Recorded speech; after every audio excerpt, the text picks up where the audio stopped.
Hello, this is Paul from Puppets and Stuff Puppets. You can find us on the World Wide Web at www.puppetsandstuff.com. Okay, so we've showed you our supplies, we showed you how to draw a pattern for your puppet, and we've shown you how to sew the pattern out. Now what we're going to do is we're going to actually cut the pattern out.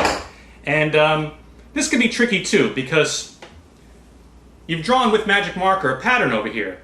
You don't want to view this side of the pattern when you are cutting it out, because the black lines may not be exactly on the thread that you have sewn earlier. So that could be a little misleading. What I like to do for safety is I like to cut on the other side. That way I know I'm not cutting into my thread. So that's what I'm going to do right now. And again, you want to take your time with this. You don't want to rush. The beauty of building a puppet like this is that your puppet could be any size that you'd like it to be. This is a pretty good size for my arm. I'm an average sized man.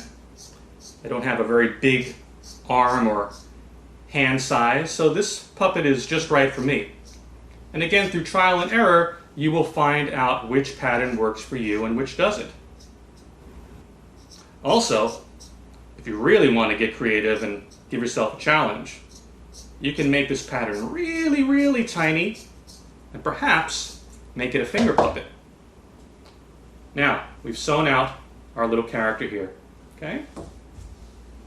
All right, now what we're going to do is we're going to fold this inside out, and that's pretty easy.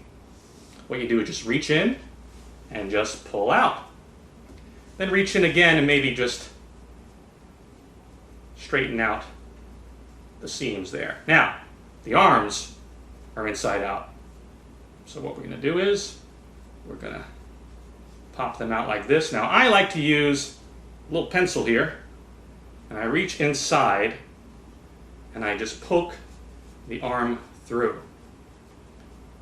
Now the arm is through, but the fingers aren't really popping out yet. So what we're going to do is we're going to get in there and we're going to try our best to pop out each little finger. Now I like to build puppets kind of like the way cartoons are. You know how cartoons have 4 fingers? I don't know why that is, but it seems like traditional for cartoon characters always have 4 fingers. But at any rate, I like to kind of do the same thing with my puppets. And it seems to be universally accepted to have a character with 4 fingers. Nobody even questions that. Okay, so we have turned our character inside out.